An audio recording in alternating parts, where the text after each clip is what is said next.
This image of being surrounded by shapes stuck in Blakey's head as he leaned against Golding's parked car. He had the oil-stained blanket they found in the trunk wrapped around his shoulders. He wasn't much better, but he was awake for the moment. Golding's car was parked at a convenience store a quarter of a mile from the toll booth and bridge that sprouted high above water, with a sign declaring St. George's Island, an Atlantic paradise. There was an unusually large police presence at the toll. Blakey looked to the truck of worried migrant workers parked next to them. The bandage Susan taped to his face to cover the growing horror didn't want to stick to his dying, sweaty flesh.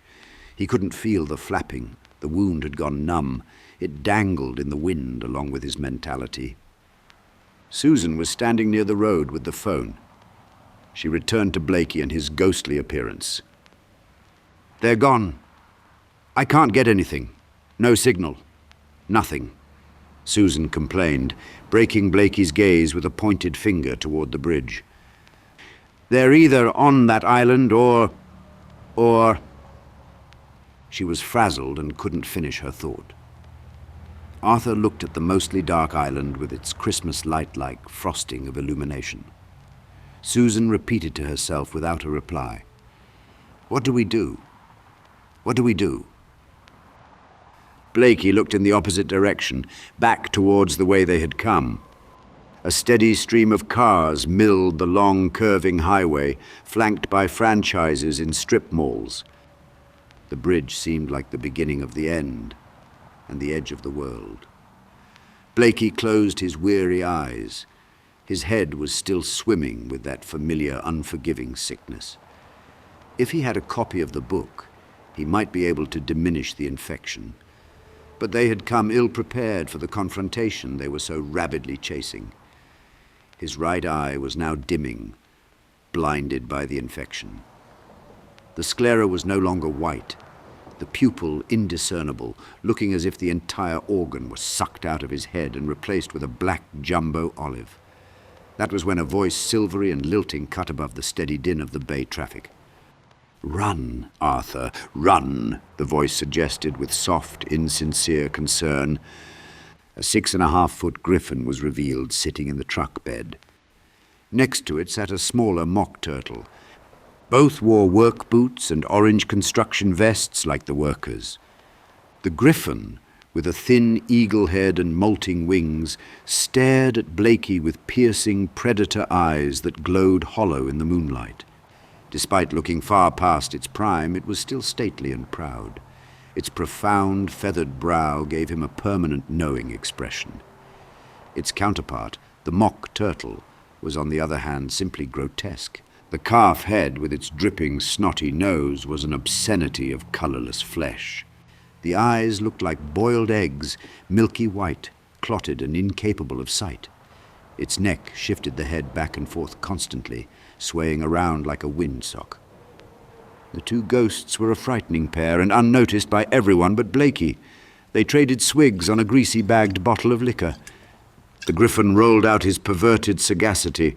"There comes a time, dear boy, when everything becomes so twisted that you must run. That time is at hand. Flee. Run like a broken nose." The mock turtle blubbered, "We were with you from the start. We tried convincing, bribing, and even sabotage. Still, it has come to this." The griffin rolled his eyes, snatching back the drink, declaring, "We are your greatest sympathizers, partisans for your cause. Which is why we are here, condemned outcasts. The entire endeavor, deplorable, monstrous from the start. I will never acquiesce on that. Never." The turtle whined, "Now it's a hanging for sure." The griffin scolded the turtle.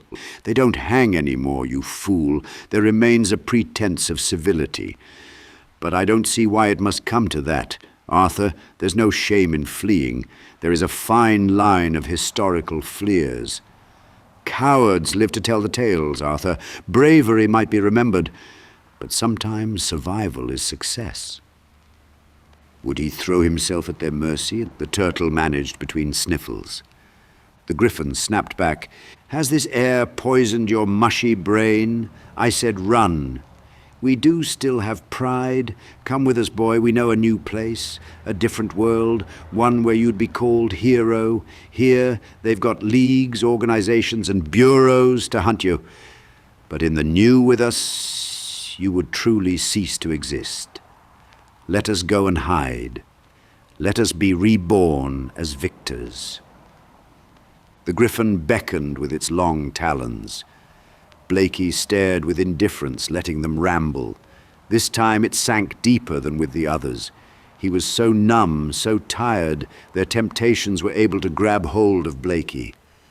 "What about the truth?" Blakey asked. The Griffin was shocked. Truth? What has the truth ever gotten anyone? "Yes, you're right, lies take you farther," the turtle agreed as if a proud practitioner. "No one wants to hear the truth. Truth can come after the fact. For now, he must lie. Largely. Bottomlessly," the Griffin explained, as if bailing a sinking boat. The turtle took back the bottle for another swig, dripping snot onto it. The Griffin was excited now, and art, if you lied enough, just enough, they'd believe. It is lies they swallow. They feast on lies, gorging and choking. "As long as you knew the truth, underneath, deep, deep down, like in the hole," the turtle added. Blakey's eyes glazed. "It'll never be over." "Exactly, you're Arthur Blakey for a reason. Forget the truth. Bollocks to the truth." The Griffin shook his head with a clicking sound of disapproval, mistaking Blakey's resignation for resolve. "This is the truth." The mock turtle raised the bottle and took another swig. The Griffin snatched it and offered it to Blakey. "Sip this, my boy. This is your gospel." In his weakened state, Blakey debated. A drink would hit the spot right now. Hit more than that. The Griffin's eyes widened in gleeful anticipation when Blakey reached for the bottle. Blakey saw the Griffin's lusty expression and pushed the drink away. They tried to cover up, as if their offer never occurred. Instantly, the Griffin whispered to Blakey like a confidant. "A respectable inn lies not 2 miles back. Picture it, my boy, a locked door, a cool bed, and one of these." The Griffin produced a tin of sugar-coated jellies. Oh, the swift and slipping end, the numbing signature on a glorious adventure. The Griffin raised its beak, closing its eyes in sweet reflection.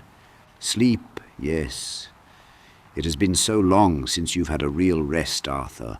No nightmares, an earned reprieve. Then you will be ready, your true self, ready to take on the next world." The Griffin watched Blakey's mind at work. The retreat was being considered. Blakey looked at them both critically. The mock turtle paused its head sweeps and almost seemed to look at Blakey. The Griffin's eyes pulsed with the passing car lights. Blakey did feel tired. As tired as ever, the most exhausted he could remember. Not only physically and mentally, but in his soul, as if he can't remember anything but the miles. Lowering his head, his body listened to his thoughts. What little strength he had left, drained. He thought maybe they were right. The voice glided in. "Of course they are, but why stop for truth?"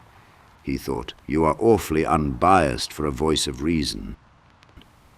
The voice questioned, "Is that what I am? Do you find me reasonable?" "Daddy." His daughter's voice floated in as delicate as a leaf on the breeze. "Don't listen. They don't care. You are the only one who can find us." Blakey fought to raise his heavy head. "Us?" "We're all here, Dad." Alice was beyond Susan on the edge of the road. She nodded to her father as if wanting to share a secret but was prohibited. Her hair blew beautifully in the wind, and she brushed it from her face. She looked older and sadly mature. It was a look he had never seen. She nodded out past the sea. Blakey understood. Maybe she's right. Maybe she's gospel. The bridge. Refusing to give up, he repeated the bridge until it sang with a confidence Susan recognized. She hurried back to the car. Blakey thought for a moment and held his hand out for the keys. "They'll be looking for me." She was confused. Susan handed the keys over and watched him in the rearview mirror, opening the trunk. She joined him at the back of the car. With a look to the griffon and turtle still lingering, Blakey crawled into the tight space. The workers returned with beers and gawked at the hulking man climbing into the tiny car trunk. "Pull over about a mile past the toll," Blakey instructed, handing the keys back to Susan. She nodded and carefully closed the door. A moment later, she reopens the trunk. "Wait, I have no more money. I used what I had, even the change in the car for a phone charger."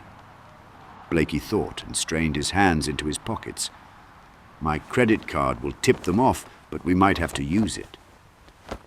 Blakey's fingers then found the 2 silver Kennedy dollars. He looked at the gleaming coins before handing them over.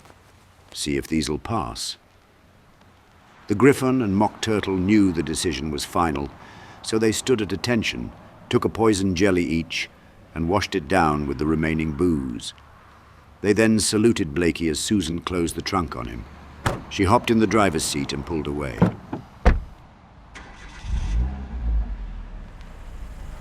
The workers watched the entire scene and remained silent, as witnesses often become victims themselves.